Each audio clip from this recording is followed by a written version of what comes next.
Hi everyone, welcome to the UKR-learner. My name is Yulia and today I will give you some tips how to learn cases in Ukrainian more effectively and without words.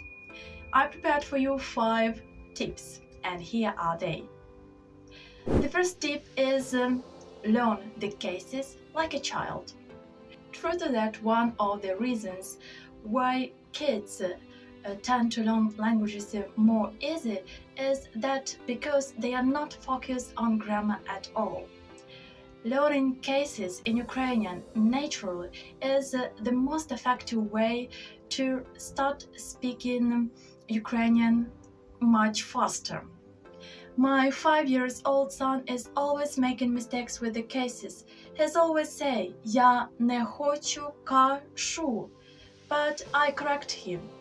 "Я не хочу каші", because this sentence is negative, and after the negative verb we need to use the nouns in genitive case.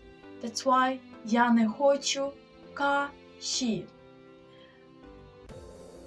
I mean, try to read, listen to and repeat everything that you can. Build simple sentences, speak loudly, make mistakes, and of course that's all will help you to overcome cases in Ukrainian language. Tip number 2. Use the inductive case approach.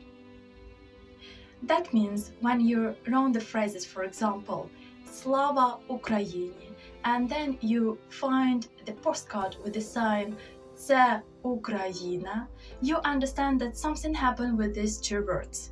In the first case, Slava Ukraini, we have the ending E, and in the other case, there is Ukraina with the ending A.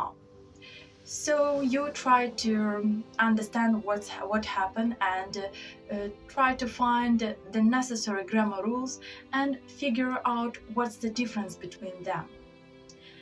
This way of learning we say inductive approach.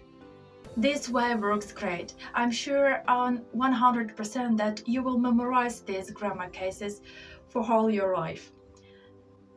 Once again, what you need for this one? You need to read the example, make your conclusions, and after that find the grammar rule. Tip number 3. Learn cases step by step. That means if you have some Ukrainian knowledge, that means you know some basic words and phrases, now you are ready to get known with Ukrainian cases. But don't try to learn them together because it's very dangerous for your brains. Try to use one case and learn it, practice and review once again, and then move to another one. For example, if you are learning the pronoun я with all grammar cases like мені, мене, мною, it's a great possibility that you can stop your Ukrainian learning at all. I will recommend you to start learning Ukrainian cases with nominative, for example, or maybe vocative or locative. They are not so complicated. Then you can continue with accusative, instrumental, genitive, or dative. Tip number 4. Learn cases with a verb and or a preposition. That's an incredible way how to start learning cases in Ukrainian language. When you memorize such phrases, that much easier to understand why we use that or those case in such situations. And by the way, that's the main principle of my video case course for you on YouTube, with the simple explanations and with practicing. For example, when you learn the phrases I speak or I learn in Ukrainian, which sound like я розмовляю українською мовою and я вивчаю українську мову, we understand that after the verb to speak, розмовляю, we use instrumental case. That's why українською мовою. Or after the verb to learn, вивчати, we use accusative case. That's why українську мову.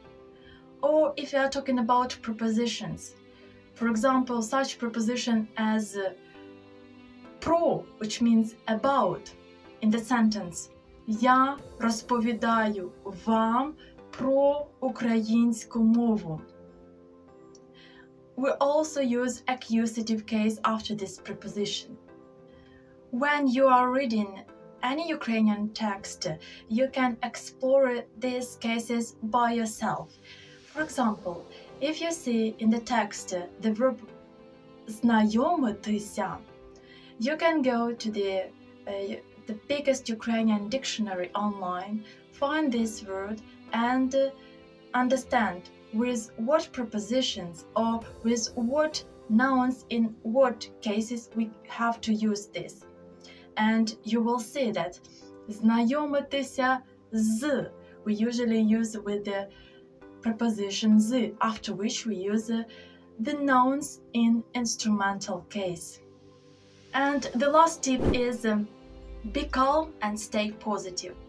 Remember, learning cases in Ukrainian languages probably takes your time, especially at the beginning. But then you feel how much is it to do this. You can explore different situations and increase your knowledge in cases. I have to say that even native speakers in Ukrainian don't know perfectly cases. That means that sometimes we have some situations where we're confusing with cases, and then we go through the dictionary and find the necessary meaning. For example, the most common mistake could be with the next phrase. Вибач мене, or вибач мені. And I am interested. What do you think about these phrases? Which one is correct? I am waiting for your answer in the comments. Thank you very much for your watching. I hope these tips will help you to stay passionate about Ukrainian cases and try to learn it in a natural way. All my case videos are exactly on my YouTube channel. You can find them with the grammar rules, with the examples and with exercises together. That's why don't forget to subscribe on my YouTube channel and follow me on Instagram for getting more interesting facts about Ukraine and Ukrainian language as well. Thank you so much. See you soon. Bye.